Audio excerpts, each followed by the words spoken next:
আজ আমার ভাইয়ের বার্থডে, আর আমি ওর দিদি হয়ে আমি কিছুই করব না সেটা কি করে হয়?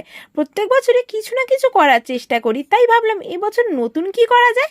তাই হালকার মধ্যে এই ডেকোরেশনটা করেছিলাম। কেমন হয়েছে গাইস কমেন্ট করে জানিও তো। আর অনেক দোকান ঘুরে ঘুরে প্রায় 1 ঘন্টা এই কেকটা আমি পছন্দ করেছিলাম। অফিস থেকে আমি তাড়াতাড়ি ফিরে এসেছিলাম, কিন্তু ওকে আমি জানতে দিইনি, পুরো প্ল্যানটা ছিল সারপ্রাইজ।